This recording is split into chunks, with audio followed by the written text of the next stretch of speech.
So I know that I've referenced this before, but have you guys ever really sat down and thought about how bells in fiction kind of represent purity in a sense? Like in It's a Wonderful Life, the most famous quote from that movie is, "Look, teacher says every time a bell rings, an angel gets its wings." And there's obviously other examples as well, like the Polar Express, where only people who believe in Santa can hear the ringing of one of his sleigh bells, which is, supposed to represent the power of innocence and belief. It's really just a beautiful sentiment, and it really just goes to show that whenever you see a bell, that could only mean that good things are coming. Right? Right?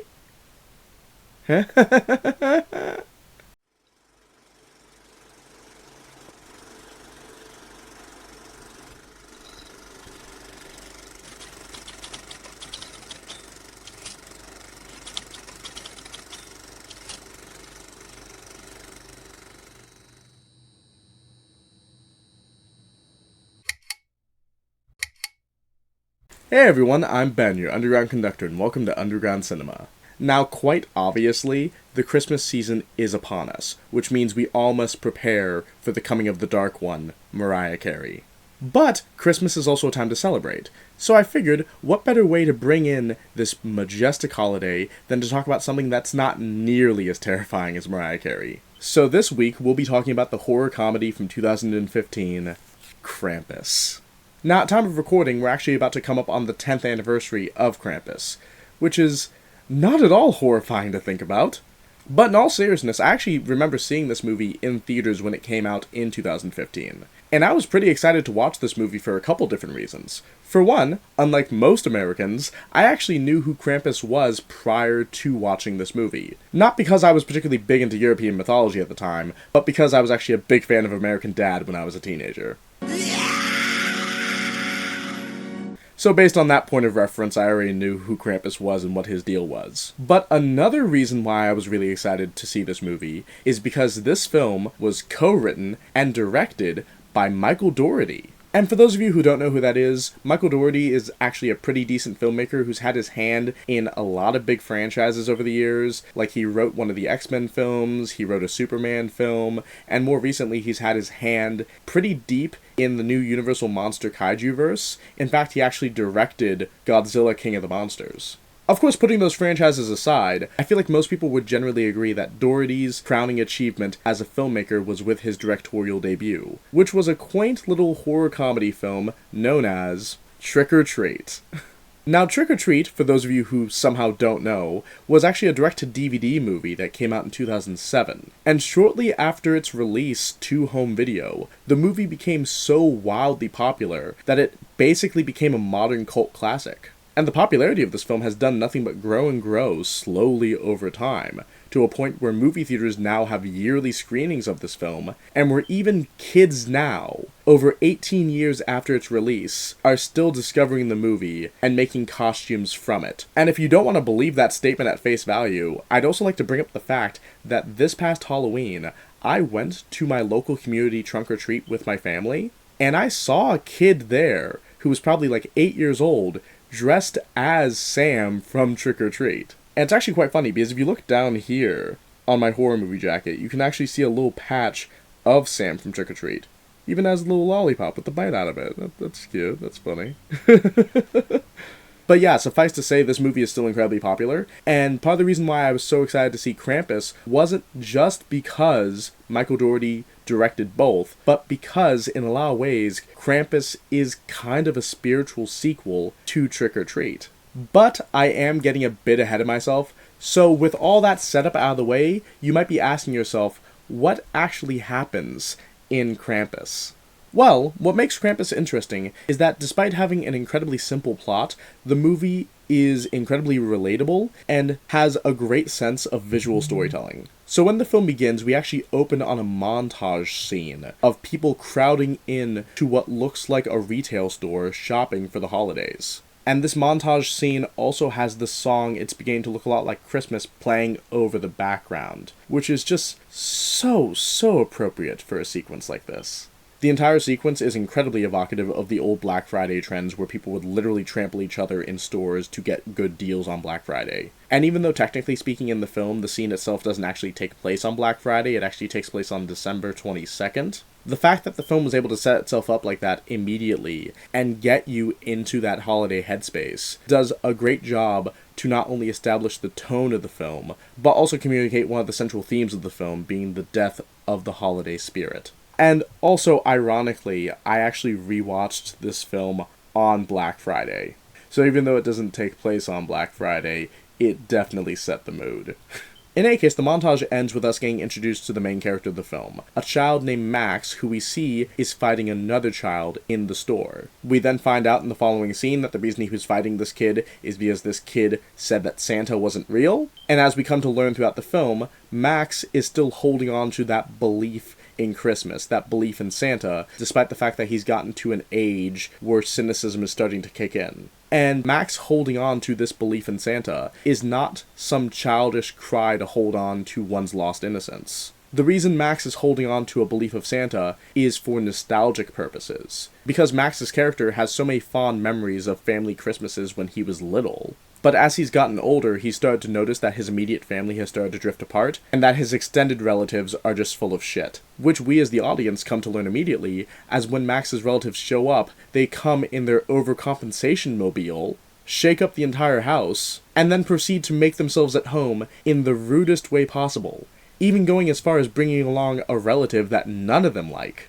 And unfortunately, following their arrival, things just get worse and worse as tension begins to mount at the family Christmas dinner. And the tension just keeps building up until Max reaches his breaking point, when his cousin Stevie reads his letter to Santa out loud to the entire table. Now, obviously, under any normal circumstances, this scene would be incredibly humiliating for Max, which it is. But it isn't just humiliating for him, it's also humiliating for everyone at the table, as we find out in Max's letter to Santa, he's basically asking Santa for help with how terrible his family has become.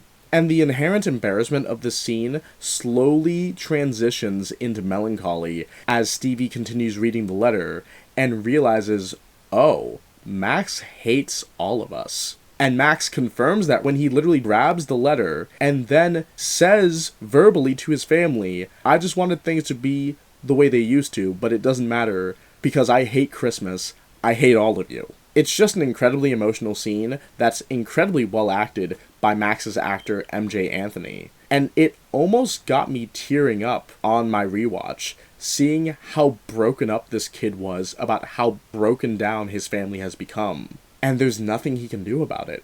In any case, though, following Max's, for lack of better words, tantrum at the dinner table, he then proceeds to retreat up to his bedroom, where he then rips up his letter to Santa Claus before tossing it out the window in defiance. It's basically a symbolic gesture of him giving up any hope that things are going to get better, and just wanting his family to go away.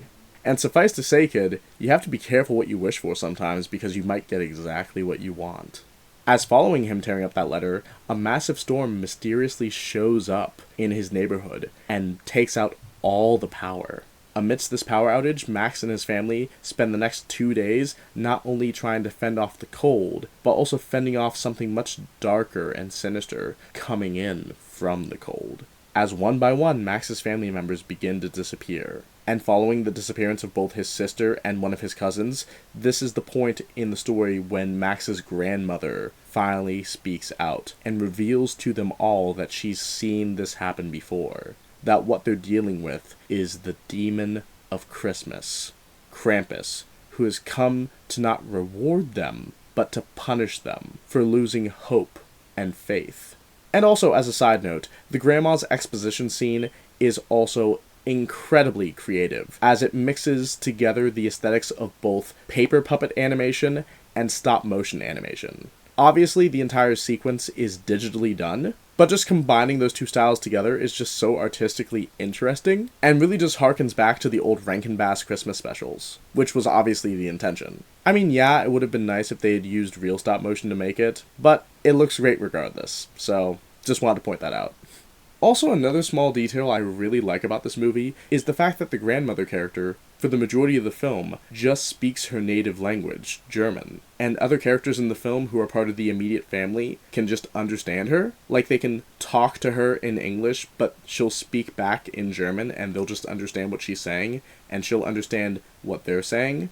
So there's not really a true language barrier. She can still understand and speak English, just not fluently. And if other characters in the movie don't understand her, members of the immediate family can translate for her. That's just a nice detail that they didn't have to put in the movie, but I like that they did. It makes the film feel a bit more worldly than it actually is, and also ties into the fact that Krampus is a figure from European folklore. In any case, though, the family is incredibly skeptical of what the grandmother is saying at first, but as Christmas Eve rolls around and they start dealing with all sorts of f***ed up shit, it then becomes incredibly apparent that, oh, yeah, there's a demon who is coming for us. And unfortunately, at a certain point, Max's remaining family members have no choice but to flee from their home. Of course, them running away is quickly shown to be a futile effort, as Max's remaining family members are all taken away by Krampus's helpers, leaving Max alone to confront Krampus himself. But instead of taking Max as well, Krampus instead gives Max a gift, being a bell that says Gruß vom Krampus, which means greetings from Krampus. And the bell is wrapped in Max's torn-up Santa letter. And once he gives Max this bell, Krampus then goes on to depart, as Max is left to remember his grandmother's story, and how she was also left behind by Krampus when she was a little girl. And just like his grandmother, Krampus took every single member of Max's family, leaving only him behind, with nothing but a bell to remember what happens when hope is lost. But that's the thing though, Max hasn't lost hope yet. Max hasn't given up. Max goes on to chase down Krampus and his helpers, and demands that his family be returned, and that Krampus should take him instead. And Krampus obliges Max. Not by returning his family, but by taking him and holding him over the mouth of hell. Max tries to apologize, Max tries to beg, but to no avail, as Krampus drops him into the eternal pit of suffering and woe. Or so he thinks. Max opens his eyes and sees that it's Christmas morning. He opens his advent calendar to the last day, and then goes downstairs and sees that his family is fine. Their house is intact. They're sharing gifts with each other, almost as if everything that just happened was just a bad dream. And in that moment, Max smiles and feels true happiness, as that glistening scene he's sitting in is clearly what he was looking for all along. A nice, simple, happy family Christmas. That is until he opens a mysterious present, and inside the present is one of Krampus's bells. And as each family member notices Max's bell, they all recall the events that just occurred, as they all realize that what they just experienced was not a dream, it was real. And as the camera zooms out of their house, we see that their home is in a snow globe, sitting in Krampus's workshop, beside several other snow globes of several other homes, with several other families. As Max's family now must spend the rest of their lives knowing that they're going to be watched by the demon of Christmas. And yeah, that's the story of Krampus. And what can really be said other than, I love this movie. Like, this movie is just such a satisfying follow-up to Trick or Treat. Like, it's not an anthology film the same way Trick or Treat is. It has a much more concise storytelling structure. But in terms of carrying over the aesthetics, tone, and themes of Trick or Treat, it does an outstanding job.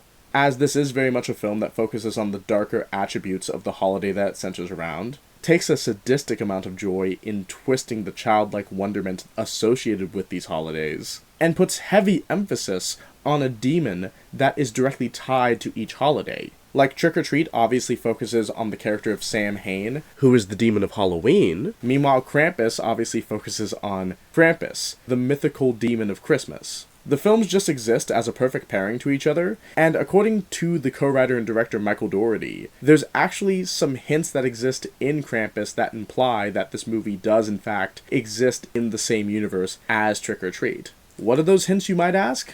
Well, I actually don't know. Like, I haven't seen this movie too much, but I think I've seen it like maybe 4 or 5 times, counting the rewatch I did for this review, and I've never personally spotted any direct links to Trick or Treat. I mean, I'm sure while I'm editing this, I could probably look them up and just put them here, but you know, I've never really noticed any. Something I did take notice of, though, is how much great visual storytelling there is in this movie. Like, there's just so many great visual details in this movie that are obviously meant to convey greater meaning to the viewer, which is something I always love. Like when the snowstorm hits the family's house, you start seeing snowmen pop up in their yard. And the snowmen are clearly meant to represent the individual family members which Krampus is going to take one by one. Then there's also this nice little moment of a Santa candle with red wax dripping from its head, which is clearly meant to represent the death of Christmas for this family. Then of course there's when they take a shotgun to shoot the angel animatronic that's chasing them, only for the angel to land in the center of a reef, which was just so beautifully thought out. I love the fact that they did that. And then there's the scene when Krampus fully reveals himself to Omi, the grandmother character, as we've only gotten glimpses of him throughout the film up until that point. As he comes down the chimney to meet her, he then proceeds to step on a Santa figurine and shatter it, which is obviously meant to play into the idea that he is not there to give, he is there to take everything. Just so many great visual cues in this movie, and they're all so amazingly complemented by the various uses of effects in this movie. Primarily the practical effects. Like, as mentioned, there's an animatronic angel in this movie. That angel comes in a group of small killer gifts. Like, you have a killer teddy bear, a killer robot toy, and a killer jack-in-a-box clown. And all of these things look absolutely incredible, and do great work complementing the aesthetic of the film. Although, while the practical effects are amazing, if I was going to criticize some of the effects in the movie, I would say that some of the CGI sequences go a bit too far. Like, I already brought up the grandmother Omi's backstory earlier in the movie, and how that was all CGI, but I can give that a pass because it's meant to imitate an older art style, and even though I would have preferred it be done in that art style, it still looks great and it's artistically interesting. But if you look at other instances of CGI in the movie, something that just didn't work for me, it doesn't work for me now and it didn't work for me when I saw the movie 10 years ago, it's the CGI gingerbread men. Like, you first see one of these gingerbread men pop up about halfway through the movie to take the character of Howie up the chimney, and you can kind of give that one a pass because it actually goes from a practical cookie to the CGI model, and it's done in the dark so it matches relatively well. But when you have the 3 gingerbread cookies come at the end to attack Uncle Howard, it's just kind of a harsh juxtaposition between them and the more practical toys that you see upstairs as the scenes go back and forth between each other, and it just doesn't mesh well. And it's not that the cookies aren't rendered well, they are, but the cutesy designs of them create this odd cartoony effect that just kind of clashes with the overall tone of the film. And I know that sounds kind of ridiculous because this movie is meant to be a horror comedy, but moments like that just felt too cartoony. And it also doesn't help the fact that this movie does actually use cartoon sound effects a couple times, like actual cartoon sound effects. And it's really distracting, and just really meshes poorly with the tone.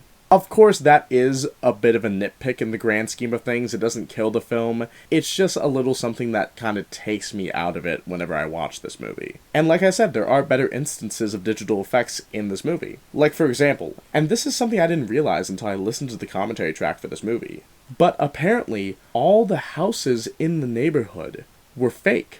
Like, the movie was shot entirely in a soundstage. So all the houses that you see behind the fake snow are just comped in post. And I didn't realize that. And just watching the film, it looks so good. Like, there's a shot in the movie where you see the character Beth walking past a house, and she sees Krampus standing on a roof. And apparently, Krampus standing on the roof is real. Like, that's the actual Krampus suit for the movie. But the roof he's standing on is not real. The house isn't real. Like, that's just mind-blowing, and it looks so good. And obviously a lot of that has to do with the fake snow that's in the foreground. But still, I have to give credit where credit's due. It fooled me. I thought that they actually filmed in a neighborhood. But it's just one of those things that's done very well in this movie. Other elements of this movie that I would point to as being particularly well done would be both the pacing and the structure. Now, this film is meant to be a slow burn horror comedy. It's meant to invest you in the dysfunctional tone of the holiday season, which I'll get more into in a bit, tricking you into thinking you're in one movie,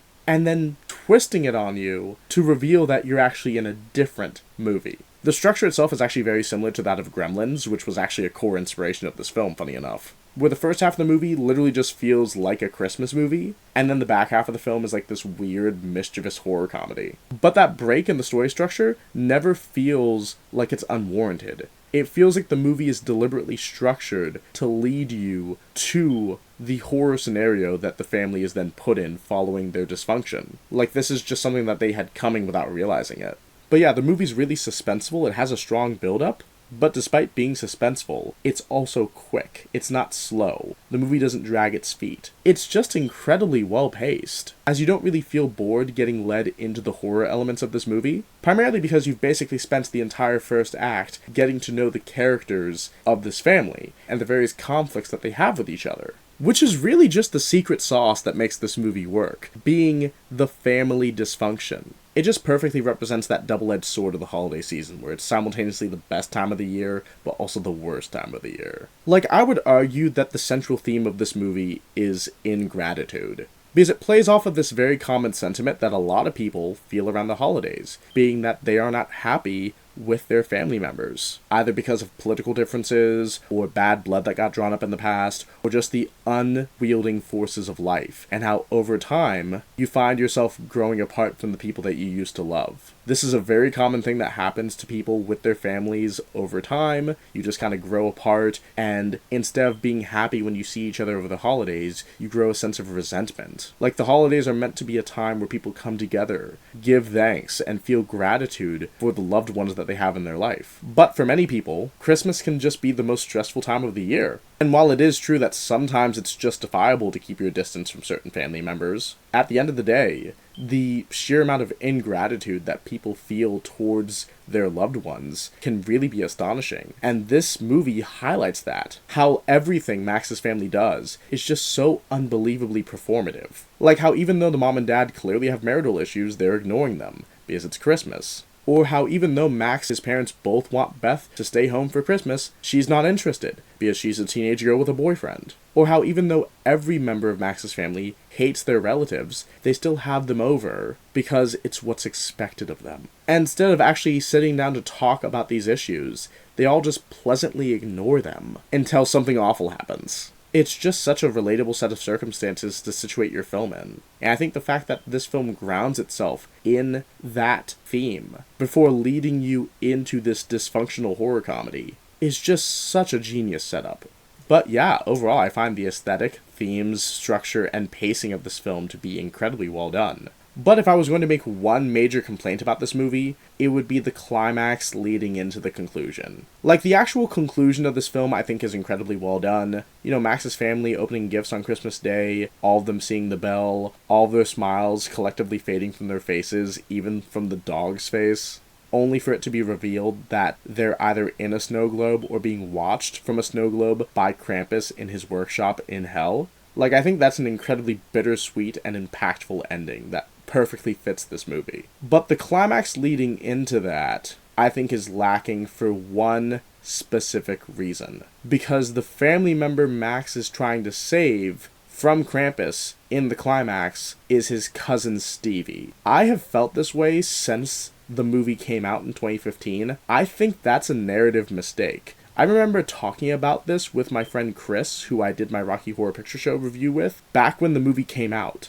And I said to him at the time, and I still believe this, that it should not have been cousin Stevie that Max tried to save from Krampus. It should have been his sister Beth. I think them killing off Beth first was a narrative mistake. I understand why they did it, because she's a member of the immediate family that we're following, not the extended family, so they want to set the stakes right away. But I feel like it would have been much more impactful emotionally if Max had tried to save her at the end. Not just because she's his sister, but because a big point in his Santa letter is the fact that he felt like him and his sister were drifting apart, like they weren't friends the way they used to be. So it would have been an incredibly powerful emotional moment for him to rescue his sister from hell, as opposed to one of his cousins who he doesn't even like.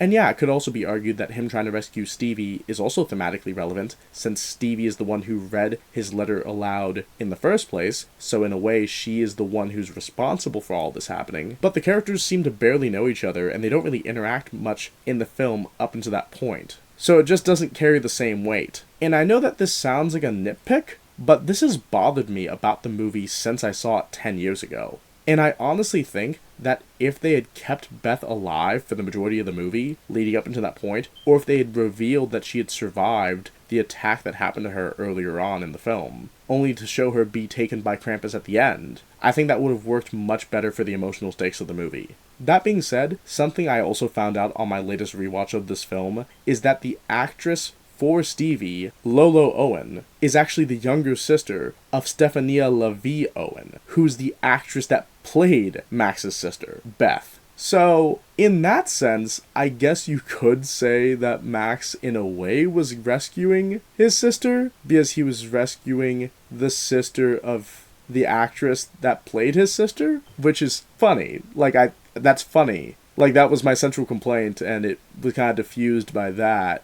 But still, that was my main complaint about the movie. And even though that's a funny coincidence, it doesn't necessarily fix the film for me. Although, now that I know that information, I don't know how I didn't realize earlier that the actresses for Stevie and Beth were sisters. I mean, they look so much alike. But yeah, there's just so many other things I'd like to bring up about Krampus. Little details I noticed and questions I had that really helped fill out the film. Like the fact that after the montage scene, you see a scene in Max's house of his family watching A Christmas Carol, which is obviously meant to be foreshadowing to the dark events of the movie. There's also the fact that Max's sister Beth at the beginning of the film is wearing a very long scarf that has a very similar pattern to Tom Baker's scarf in Doctor Who, which is actually funny because the scarf that I'm wearing right now is actually a Doctor Who scarf.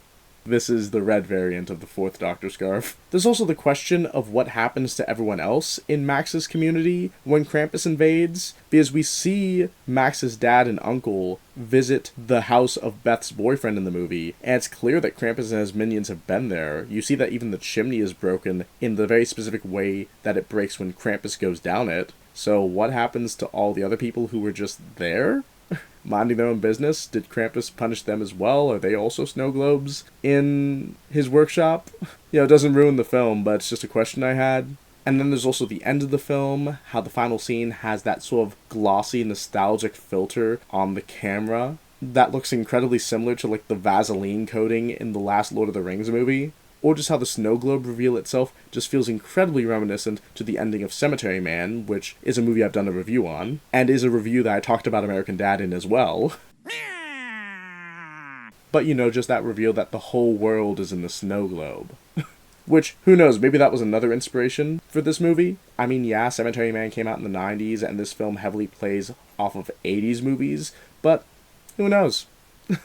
But yeah, bottom line, Krampus is just an incredible movie. I feel like it's a movie that's often slept on, especially compared to its predecessor, Trick or Treat. But I feel like it's a movie that also lives up to Trick or Treat. There was obviously a lot of work that went into this movie. And putting aside the technical aspects of the movie's also heartfelt, funny, tragic, and horrific, all in one. And if you're looking for a movie to help bring you into the holiday season and remind you of why you should be grateful for the people in your life, this is that movie. So this holiday season, you should make an effort to go out, see your friends, see your family, hug them, tell them that you love them, cherish them as long as they're here. Because if you don't, Krampus might just come to remind you of why those things are so precious to begin with.